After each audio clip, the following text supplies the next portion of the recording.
Aysha, and I'm here today with a special design team post for Scraps of Color eSpire. And today I wanted to share a simple project for making a paper bracelet out of paper scraps. Lately I've been on this whole kick of trying to use up as much of my paper as possible, which means including the scraps. And so I had this leftover paper from a recent project that I'd done, and so I decided to try and make a bracelet out of the paper scraps. So what I'm starting off here with are sheets of scrap paper that are 1 inch wide by 8.5 inches tall. And a good thing about doing a project like this is that I'm going to be making beads out of these papers. And so when they're leftovers from a project, especially like a scrapbook or something, sometimes you'll do the same cut over and over again, so you'll be left with a lot of pieces of paper that are already cut to the same dimensions. So you can actually cut the dimensions, the sheets of paper, to any dimension that works for you, but for me, like I said, I used my scraps, so I ended up cutting them in half. So each of these strips are about 1 inch by 4 1/4. And what I was just doing there was just peeling off a piece of the paper, and that's just so it could be thin on the end. So you're just going to split it with your finger and then just peel off about 1/2 inch. Then I'm using a wooden dowel, and you can use a like barbecue skewer or any sort of or maybe even like a small straw you probably could use, and that's just to have the center of the bead. And I just added a little bit of glue with my ATG gun, and I'm just simply rolling it. The key to getting this done properly is trying to keep the lines straight. So you don't want like your paper to go off center, because you want the bead to be like the same size on the top and the bottom. If you do go off center, you can always just like sand it down, but I'm trying not to have to do any of that. So once I get to the end of the bead, I'm just adding a little bit of quick dry glue, and that's where it comes in handy when I peeled off that thin layer of the paper. Because it's a thick cardstock, I wanted it to lay flat once it's glued, and so by tearing off that first layer or two of the paper, it just makes it thinner and allows it to glue nice and flat.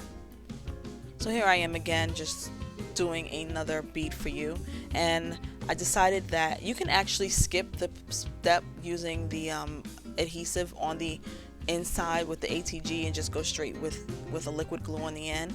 But for me, it just helped the papers, it just helped me to roll it a lot easier and keep the wrap really tight.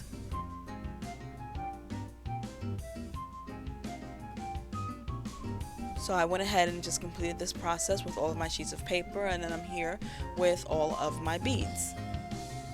Now what I did is I took an 8-inch strip of paper, it's approximately 8 inches, and I'm just folding it in half just to get my center mark. Then I reached into my stash and I found a Chipboard Alpha, and because my name begins with an A, I decided to use an A. You can use any symbol you want, or if you want to use a letter, you can use a letter. If you want to use a flower or something like that, you can use whatever you like for the center. And so I'm just kind of lining up my beads, arranging them in a mostly random order. This can be done deliberately. You can use a pattern, or you can say every other one, depending on the colors of your beads. You could, at this point, it's just your own preference.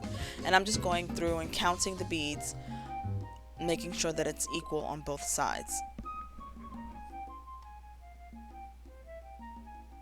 And that 8-inch strip was based on measuring my wrist.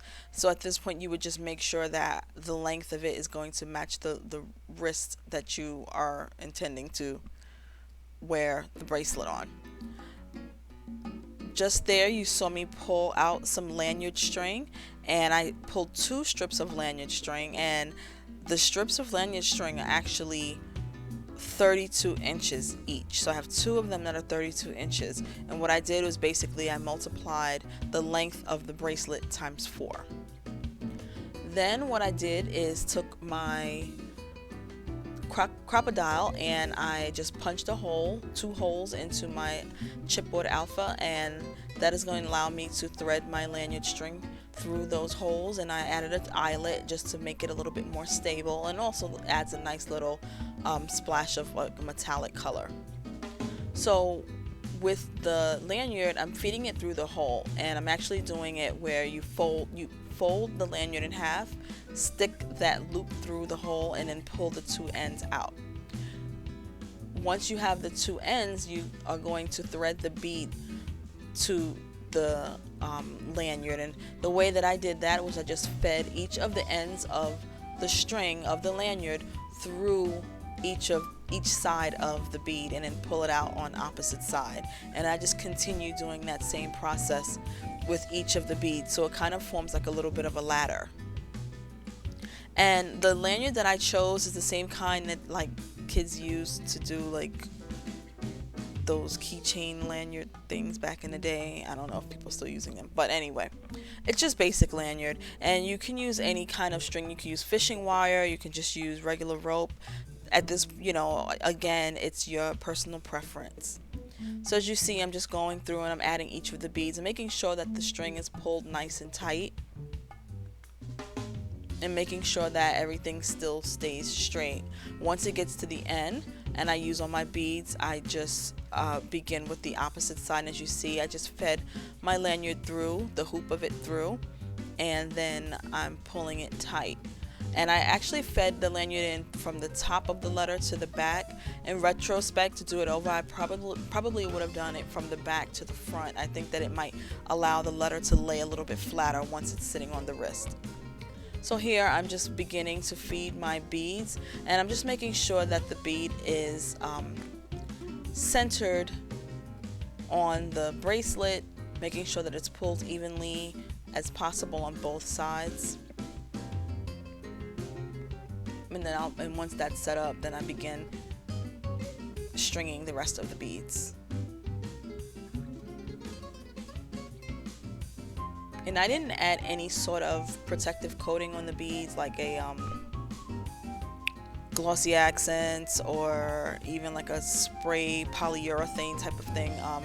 I just didn't see the need to do it for this particular project, but this is, if you wanted to do that for yours, then obviously you're more than welcome to do it. Once I finish stringing all of the beads on, I take the ends of the remaining ends of the string and I pull them together, and then I just start weaving the rest of the string down the bracelets on opposite sides, if that makes any sense. So basically I'm just using up the string going down the bracelet, and then once it gets to a certain amount left, I just cut like about an inch. So there's an inch of the string, that way when I push it through, it just stays on the inside of the bead.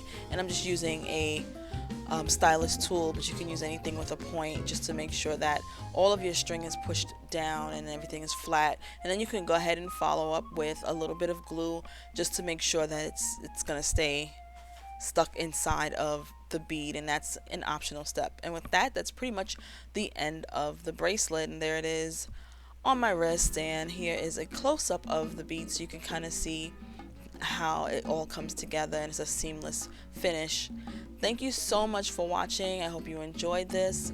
Again, this was a special project for Scraps of Color eSpire, so go ahead and stop over there. They have a lot of great ideas for you. Bye.